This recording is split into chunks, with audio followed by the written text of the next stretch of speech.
മുഖ്യമന്ത്രിയുടെ ശ്രദ്ധയിൽപ്പെട്ടിട്ടുണ്ട് നമ്മുടെ വാർത്ത. അത് MLA തന്നെ മുഖ്യമന്ത്രിയുടെ ശ്രദ്ധയിൽപ്പെടുത്തിയിട്ടുണ്ട്. അത് മാത്രമല്ല, അതിൽ തുടർ നടപടികൾ ഉണ്ടാകും. അവരുടെ വീട് പണിത് പൂർത്തിയാക്കുന്ന കാര്യത്തിൽ തുടർ നടപടികൾ ആ നിലയ്ക്ക് സ്വീകരിക്കും എന്നുള്ള വിവരവും നമുക്ക് ലഭിക്കുന്നുണ്ട്. പക്ഷേ ഇക്കാര്യത്തിൽ അൻവർ ചെയ്തത് ശുദ്ധ മര്യാദകേടാണ്. കാരണം ഏറ്റവും താഴെത്തട്ടിലുള്ള പാവപ്പെട്ട ആളുകളാണ്. അവർക്ക് അതായത് ജീവിക്കാൻ നിവൃത്തിയില്ലാത്ത ആളുകളുടെ അടുത്ത് എങ്ങനെയെങ്കിലും ഒരു ചെറിയ കൂരയൊപ്പിച്ച് അവിടെ ജീവിച്ചു പോരുന്ന ആളുകളുടെ അടുത്ത് ഇതൊക്കെ പൊളിച്ച് താഴെ ഇട്ടു, ഞാൻ ഇപ്പോൾ കെട്ടിത്തരികയാണ് എന്ന് പറഞ്ഞു. പെട്ടെന്ന്, അതായത് ആ തെരഞ്ഞെടുപ്പിൽ നമ്മളെല്ലാം റിപ്പോർട്ട് ചെയ്യാൻ പോയതാണല്ലോ, അവിടെ ഏറ്റവും വലിയ ചർച്ച എന്തായിരുന്നു? ഇതേണ്ട വലിയ വലിയ സംഭവമാണ് നടക്കുന്നത്. അൻവർ എല്ലാ സ്ഥലത്തും പോയിട്ട് വീടുകൾ ഓഫർ ചെയ്യണം, 1000 വീടുകൾ വെച്ച് കൊടുക്കാമെന്ന് പറഞ്ഞിരിക്കുന്നു, വീട് പണി തുടങ്ങിയിരിക്കുന്നു എന്നൊക്കെയുള്ള ചർച്ചകളായിരുന്നു ആ സമയത്ത് വന്നത്.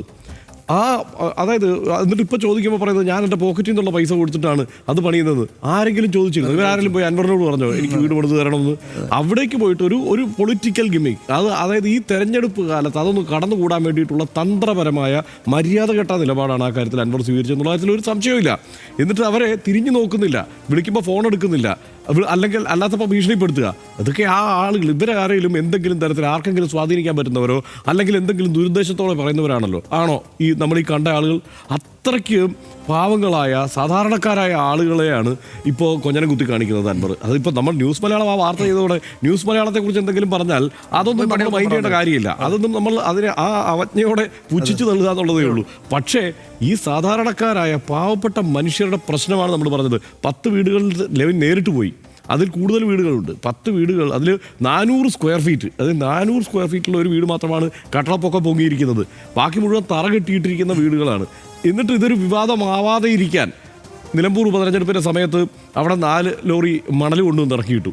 എന്നിട്ട് അതായത് കയ്യിൽ പൈസ ഉണ്ടെങ്കിൽ ആ പണിക്ക് നിൽക്കണം, അതല്ലെങ്കിൽ ഈ തരത്തിലുള്ള രാഷ്ട്രീയ ബുദ്ധിയുമായിട്ട് ഇറങ്ങി തിരിച്ച് ഇത്തരം പണി ആളുകളോട് കാണിക്കരുത്. അതിനപ്പുറത്ത് ഇക്കാര്യത്തിൽ വേറെ കൂടുതലൊന്നും പറയാനില്ല. മര്യാദ ഇല്ലാത്ത പണിയാണ് PV അൻവർ ഈ വിഷയത്തിൽ കാണിച്ചതെന്നുള്ള കാര്യത്തിൽ ഒരു സംശയവും. അദ്ദേഹത്തിന്റെ നിലവാരം ഒന്നുകൂടെ സൂക്ഷിക്കണം എന്നാണ് എനിക്ക് പറയുന്നത്. അതായത് അദ്ദേഹം, എനിക്ക് ഓർമ്മയുണ്ട്, നമുക്ക് ഈ രാഷ്ട്രീയം PV അൻവർ ഇളക്കി ഇങ്ങോട്ട് വന്ന കാലത്ത് അദ്ദേഹം നാട്ടിലെ മഞ്ഞപ്പത്രങ്ങളൊക്കെ ആയിരുന്നു ചീത്ത വിളിച്ചുകൊണ്ട്. ഇപ്പോൾ വന്ന് അദ്ദേഹത്തിനെ സത്യസന്ധമല്ല എന്ന് പറയാൻ പറ്റാത്തൊരു വാർത്ത കൊടുത്ത ആളുടെ മാധ്യമങ്ങളെയാണ് വിമർശിക്കുന്നത്. അതായത് എവിടെ നിന്ന് തുടങ്ങിയത്? അതിനകത്തൊരു ധാരാളം പരിലാളന ഒരു ഘട്ടത്തിൽ കിട്ടി. അൻവർ ഇങ്ങനെ എന്താണ് റിബൽ കളി തുടങ്ങിയപ്പോഴേക്കും വലിയ മാധ്യമ പരിലാളന കിട്ടി. അപ്പോൾ അതിനി അങ്ങ് തുടർന്നോളൂ എന്നും കണ്ടാണ് അൻവർ കരുതിയിരിക്കുന്നത്. രാഷ്ട്രീയ പ്രശ്നങ്ങൾ നമുക്ക് വേറെ നോക്കാം. പക്ഷേ ആ വീട് ഇക്കാര്യത്തിൽ ഈ ശരിയല്ലാത്ത കാര്യമാണ് ചെയ്തത്.